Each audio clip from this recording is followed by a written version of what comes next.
Graduate हुँदै हुनुहुन्छ आज, उहाँहरूलाई विशेष सम्बोधन गर्न चाहन्छु। त्यसपछि हामी विभिन्न क्षेत्रबाट यहाँ पाल्नुभएको अतिथिज्यूहरू, हाम्रो काठमाडौँ विश्वविद्यालयका साथीहरू लगायत सम्पूर्णमा मैले नमस्कार भने, गुड मर्निङ भने, जो लोपा सेवारो 6वटा भाषामा कार्यक्रम चलाउँदैछौँ।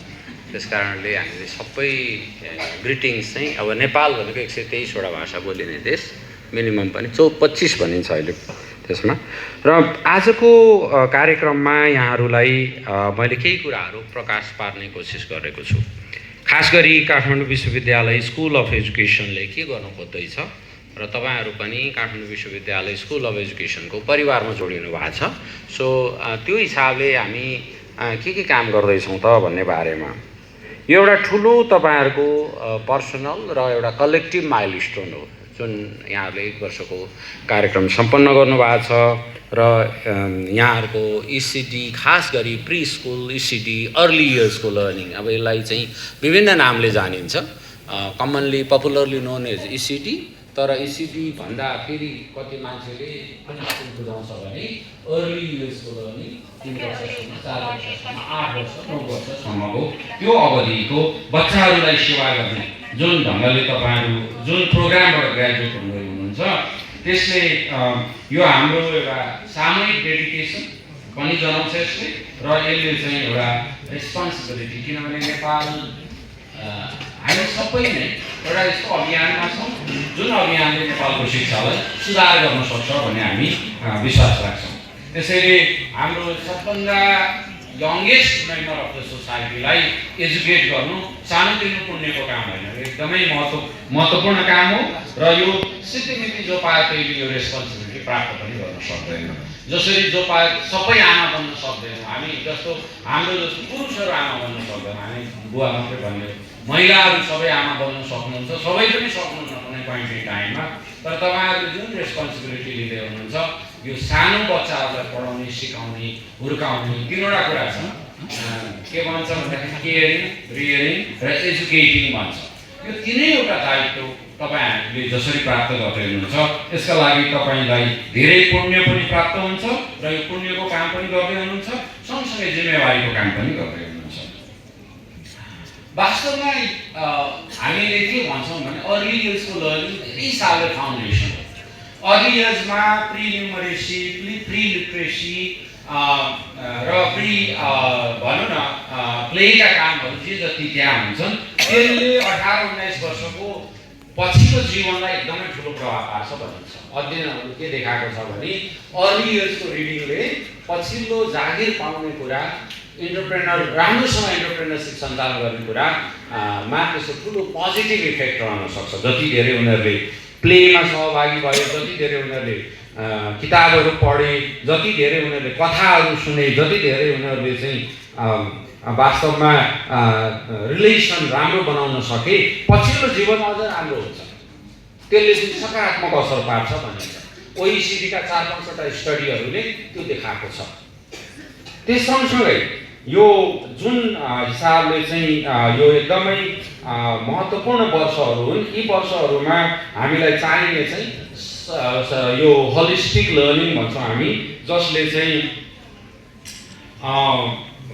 हाम्रो मन, मस्तिष्क, शरीर होइन, त्यसदेखि पछि हाम्रो स्पिरिट, हाम्रो भावना, यो सबै कुराको विकास चाहिँ समुचित ढङ्गले हुनु पर्यो, ब्यालेन्स ढङ्गले हुनु पर्यो होइन। त्यो हामीले सँगसँगै महत्त्वपूर्ण ढङ्गले एउटा होलिस्टिक एजुकेसन भन्नुको अर्थ खास गरी उनीहरूलाई सबैभन्दा धेरै चाहिँ क्युरियोसिटी जगाउन सक्ने, उनीहरूको रिजिलियन्स, अर्को एउटा महत्त्वपूर्ण कुरा रिजिलियन्स पनि डेभलप गर्नुपर्ने जरुरी छ, ताकि अप्ठ्यारो परिस्थितिमा उनीहरूले आफ्नो एसेटहरूलाई, उनीहरूसँग भएका स्ट्रेन्थहरूलाई प्रयोग गर्न सिकुन्, ताकि सबै कुराहरूले सिकाइदिनु पर्ने त्यस्तो पनि नहोस्। सँगसँगै उनीहरूलाई क्रिएटिभिटीको लागि इन्सपायर गर्न सकियोस् र कम्प्यासन र सँगसँगै डेफिनेटली लिटरेसी र न्युमेरेसीको फाउन्डेसनको रूपमा यो विकास होस्। यो वास्तवमा लाइफको लागि तयारी हो, स्कुलको लागि मात्रै हो। किन हुन त शिक्षा जुन डुबे भन्ने विद्वानले के भन्छन् भने education is not just about future life but also about present life. Education is for present भनेर भन्छ। त्यसैले यहाँ एकदमै इम्पोर्टेन्ट कुरा के छ भने हामी कस्तो देशमा कस्तो महादेशमा छौँ भन्ने कुरा बुझ्नु पर्यो। यहाँ अब अन्यथा भन्न खोजेको होइन, सबैभन्दा संसारको पृथ्वीको सबैभन्दा डाइभर्स कन्ट्री, डाइभर्स रिजन र डाइभर्स कन्टिनेन्टमा हामी छौँ। नेपाल सानो मुलुक, 125वटा भाषा भने 4000 वर्ष अगाडिदेखिका संस्कृति, विभिन्न प्रकारका संस्कृतिमा चाहिँ मिलेर बसेको समाज, सँगसँगै हाम्रो जुन लोकल इन्डिजिनियस नलेज छ त्यो नलेजको भ्यालु एकदमै महत्त्वको छ।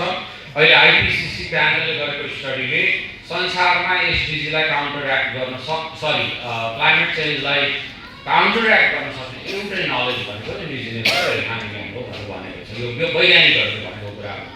चाहे हामीले वन जङ्गल संरक्षण गर्ने कुरा होस्, चाहे हामीले वातावरणलाई संरक्षण गर्ने कुरा होस्, यो कुरामा हामीले सानै कक्षादेखि सानै तहदेखि केटाकेटीहरूलाई अगाडि बढाउनु पर्ने हुन्छ। त्यसैले हाम्रा जुन गीत सङ्गीतहरू छन्, स्थानीय मूल्य मान्यताहरू छन्, जुन समाजका लागि अत्यन्तै उपयोगी छन्, जसले हामीलाई बिलोङ्गिङनेस बढाउँछ, हामी नेपाली हौँ, हामी यो धरतीका हौँ, यो ठाउँका हौँ भन्ने सुनाउँछ, त्यसको लागि हामी काम गर्नुपर्नेछ। र त्यो रोल हाम्रो जुन सानो कक्षाबाटै हामी सुरु गर्छौँ त्यो एकदम महत्त्वपूर्ण छ। हामीले हाम्रो कक्षा कोठामा ल्याइरहँदा हामीले हाम्रा बाजे बजेहरूका कथा सुन्ने वातावरण बनाउन सक्छौँ होला, खेलकुदहरू सुन्न सक्ने वातावरण बनाउन सक्छौँ होला, हाम्रा स्थानीय भाषा संस्कृति साहित्यलाई बिस्तारै मलजल गर्ने वातावरण बनाउन सक्छौँ होला। त्यसैले त्यस्तो कन्टेक्स्टमा इसिडी भनेको अथवा अर्ली चाइल्डहुड डेभलपमेन्ट सेन्टर भनेको हामीले धेरैभन्दा धेरै हाम्रो स्थानीय भाषा साहित्य संस्कृति ज्ञान परम्परालाई हामी जोड्दै अगाडि लान सक्छौँ भन्ने मलाई लाग्छ। किनभने अहिले पछिल्लो अध्ययनले त्यही कुरा देखाएको छ। पछिल्ला 3वटा study, recently completed study, old स्टेजका इसिडीका स्टडीले जति धेरै हामी स्ट्यान्डर्डाइजेसनमा जान्छौँ त्यति धेरै अर्ली चाइल्डहुड डेभलपमेन्ट ग्रोथ लर्निङमा हामी त्यो त्यति नै धेरै हार्मफुल कामहरू गरिराखेका छौँ। अझ कतिपय केसमा त मैले के देखेँ कि अहिले जस्तो नहोला, केही समय अगाडि इसिडीको परीक्षा शुद्ध लिने परम्परा थियो होइन। त्यस्तो कुरा, ती चाहिँ हार्मफुल कुराहरू, त्यस्ता हार्मफुल कुराहरूलाई हामीले हटाउँदै जानुपर्छ। हामी अहिले एउटा रिसर्चमा लगाएका छौँ, स्कुलिफिकेसनले इसिडीलाई कति हार्म गरेको छ। स्कुल जस्तै ट्रिट गर्ने होइन, चाहे त्यो मन्टेश्वरीको नाममा होस्, चाहे त्यो भारत अथवा अरू मुलुकबाट आएका चेन स्कुलको नाममा होस्, तिनले मलाई जहाँसम्म लाग्छ जुन बच्चा हुनुको, सिकारु हुनुको जुन अर्थ हो त्यो अर्थलाई एकदमै भ्रमित गरिराखेका छन्। त्यसैले हामीले इसिसीसँग लगातार यो विषयमा छलफल पनि गरिराखेका छौँ। कसैले हामीले असल परम्परा, असल स्थानीय परम्पराहरूलाई जोड्दै जोड्दै एउटा राम्रो अरूलाई हुनसक्छ भोलि गएर नेपालको इसिडी मोडल छ अरूले चाहिँ यसलाई प्रयोग गरौँ भन्ने हामीलाई लाग्छ। अफकोर्स हामीले परम्परा मूल्य मान्यताको कुरा गर्दा गर्दै पनि के इम्पोर्टेन्ट हो भनेदेखि शिक्षाले सधैँ भविष्य हेर्नुपर्छ।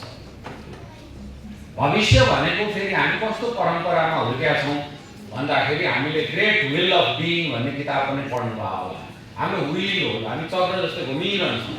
सबै परम्परा, तपाईँ हिन्दू, बौद्ध, क्रिस्चियन, कन्फ्युसियन, यी सबै परम्परामा हेर्नु हो भने हाम्रो विल जस्तै हामी घुमिरहन्छौँ, यो चक्र घुमिरहन्छ। त्यही चक्रको वरिपरि हामीले फ्युचरलाई खोज्ने हो। त्यसैले हामीले यो भविष्यको फ्युचर पर्सपेक्टिभ्स भने अहिले पछि हामी त्यसमा काम गरिराखेका छौँ। हामीले वास्तवमा बच्चाहरूले के इनहेरिट गर्छन्, फ्युचर कसरी बन्छ भन्दाखेरि अहिले पास्ट र प्रेजेन्टमा हामीले जे गर्यो त्यो आधारमा फ्युचर बन्छ। फ्युचर एक्लै बन्दैन।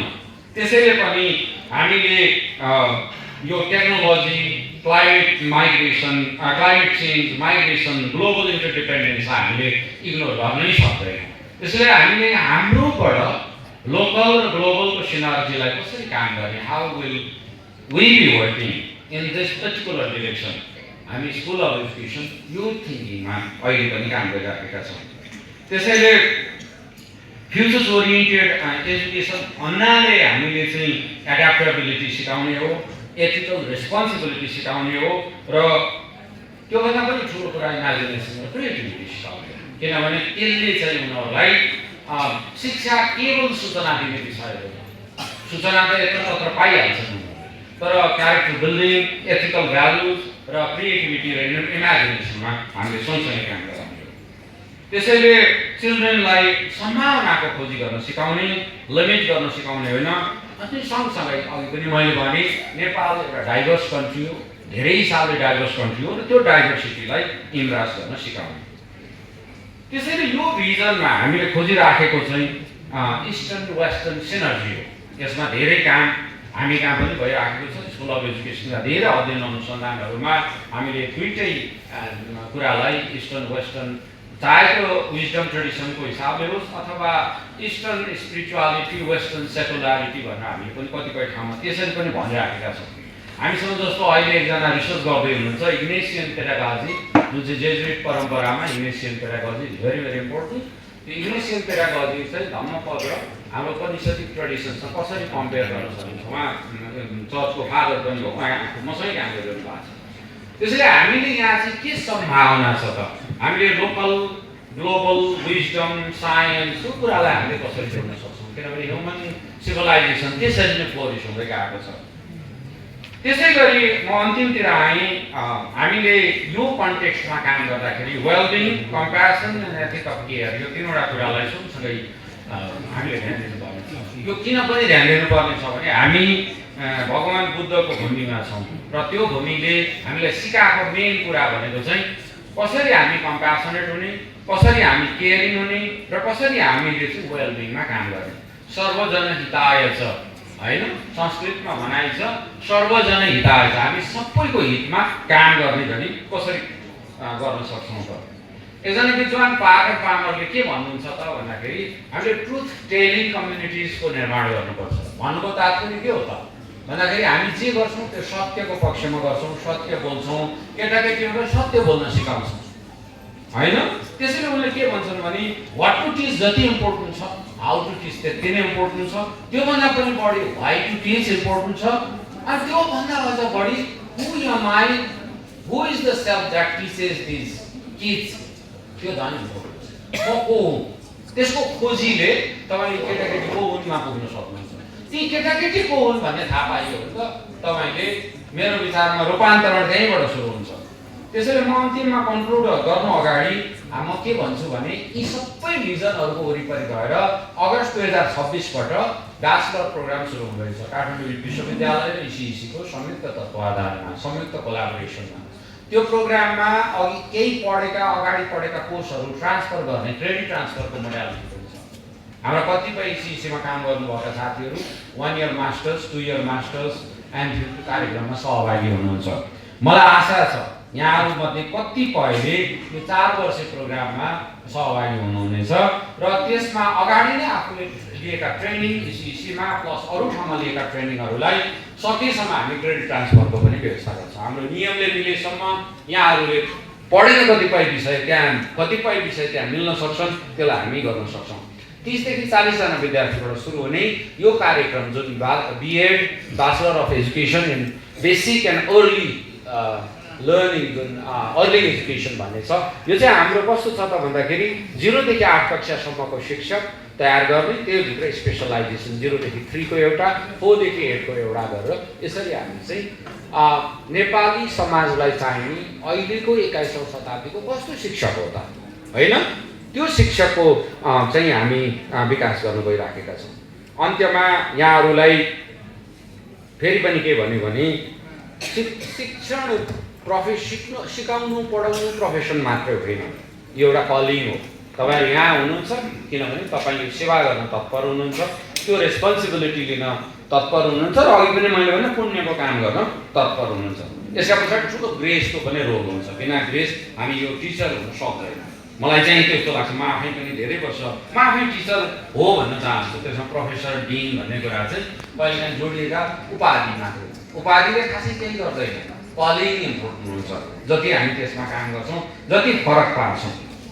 त्यसैले हामी यस्तो शिक्षक बनौँ जसले 21औं शताब्दीलाई पनि ध्यान दिन्छ, लोकल विजडमलाई त्यहाँ इन्टिग्रेट गर्छ र फ्युचर सँगसँगै प्रेजेन्ट, पास्ट, प्रेजेन्ट र फ्युचरलाई जोड्न सक्ने त्यस्तो शिक्षक। तपाईँको जुन काम हुन्छ त्यो काम चाहिँ जोइ, ट्रान्सफर्मेसन र एकदमै लास्टिङ इम्प्याक्ट छोड्ने काम होस्। यही शुभकामना सहित मेरो भनाइ यही अन्त गर्छु। हस्।